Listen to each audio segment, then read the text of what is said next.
and the only recourse they have is to shut us down by other means. And hopefully that'll be exposed to the public out there.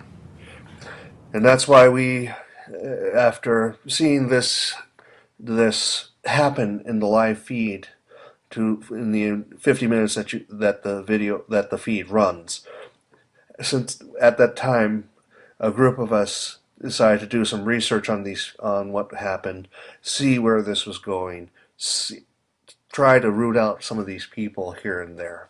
And it was a concerted effort by a handful of people who were actually communicating with each other, of file sharing and screen captures of people who were there, who we suspect were responsible for the disruption.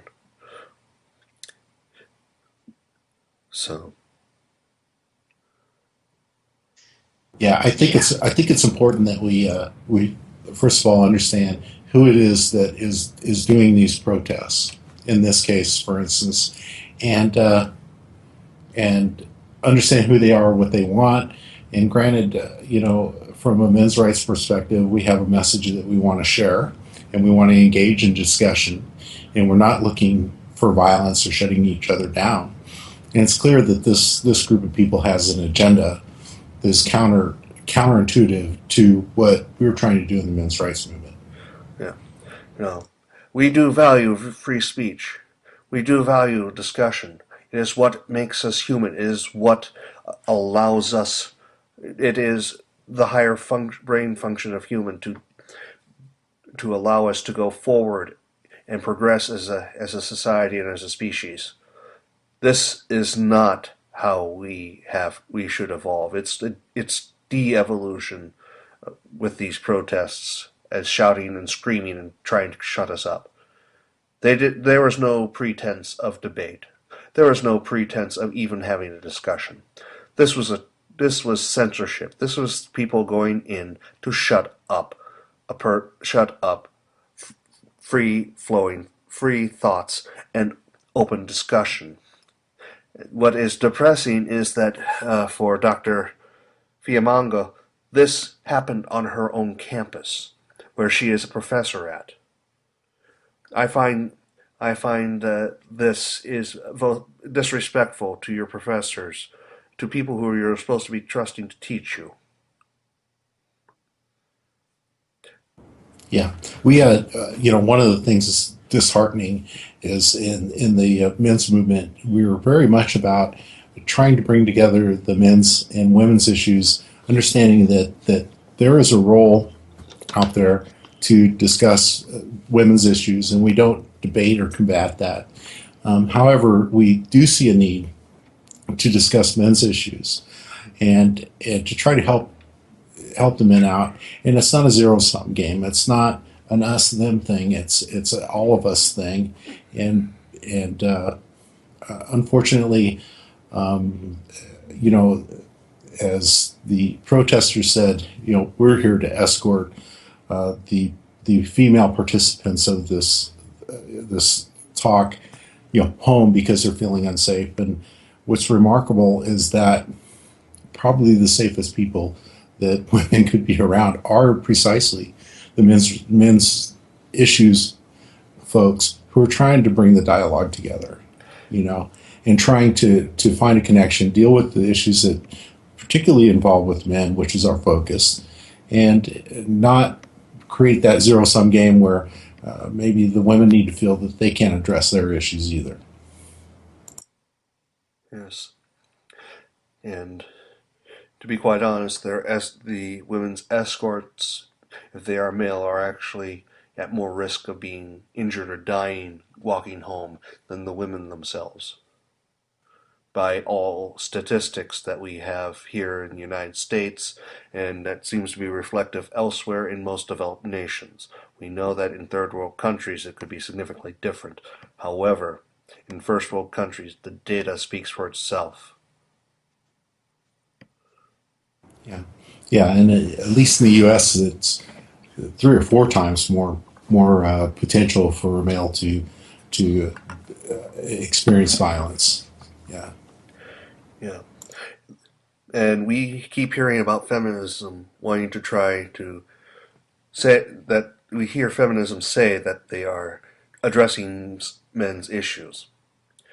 From what we see, what we have seen tonight with this discussion, that this seminar that was supposed to happen at the University of Ottawa, it seems pretty clear that their way of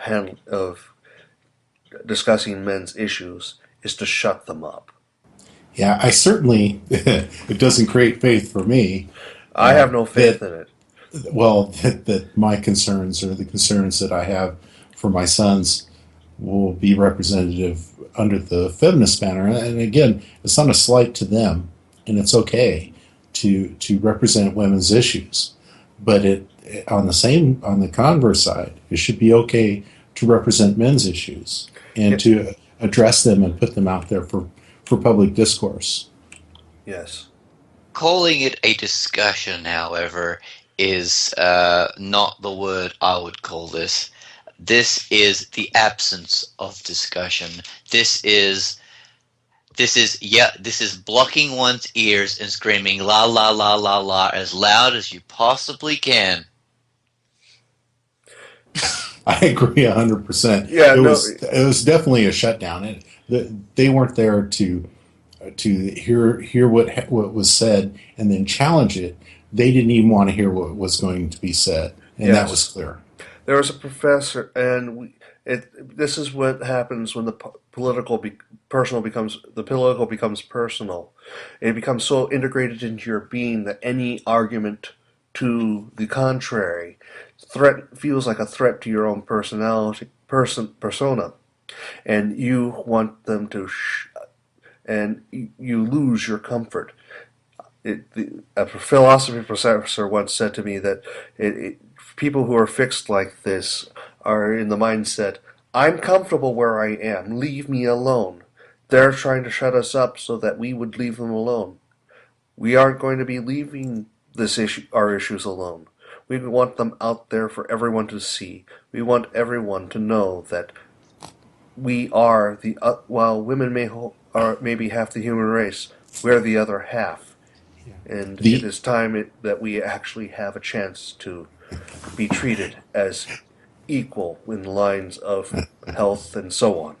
I'm yeah the intellectual disconnect I have with the protesters is they call themselves a revolutionary group, yet what they're protesting is the status quo, the PC.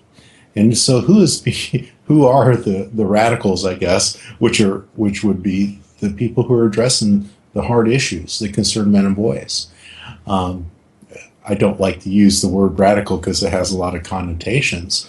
But when a well, group, it I got the impression that they were looking for violence on our behalf. It's a tool. I have said it before that in some of writings that I have on forums here, that feminism takes away every tool of discourse men have to vent their frustrations except one tool, and they want to try to make us use that one tool. That tool is violence, the ability to be aggressive, to go back to the limbic area of our brain and just be primal. We can't do well, that. We are human. We have yeah, a prefrontal cortex. We have the ability to logically discuss things. We will not pick up the weapon. We will find the tool that we will not pick up the tool that feminism leaves for us to try to use so that they can justify their own agenda. right. We will make our own tools to use against them. Yeah. I think one thing that a lot of people misunderstand about men's advocates is that we constantly challenge each other and challenge each other to find truth and are the first ones to call each other out if someone's misrepresenting something or bloviating, if you will. And uh, so I agree with you 100% there, Usagi, um, that I think, frankly, we have truth on our side, right? And we need to remind our members that that as frustrating as it is when you're dealing with this modern PC culture, that we do have truth on our side, and to stand firm, and that we don't need to resort to violence or other means. We do not want to be the aggressors. We, in fact, most of our discussion, especially with some of the younger and angrier people who have been through a lifetime of oppression, unlike Grumpy and myself, who have actually seen it evolve over our lives. Um, the younger generation are definitely angry. We, as the older people, must try to help them temper their aggression. That no, this is a tool that the enemy wants you to use because it will in end destroy you as a person. Well, over the We course, yeah, Yep, go ahead. over the course of the 40 years that I've observed, consciously feminism, there have been many points that I've actually have come online with and agree with, and has improved our lives. We're at a point now where we are seeing men and boys who are falling behind, and there's something within our social structures that is not creating an atmosphere where they can thrive. And the ideal goal, is for both men, boys and girls, men and women, to have an atmosphere where they can thrive. And the only way that that's going to happen is if there's representatives on both sides. In that, I'm a moderate, and I see more so as I've gotten older. Absolutely, see more of the younger folks buying into some things that are just patently not true.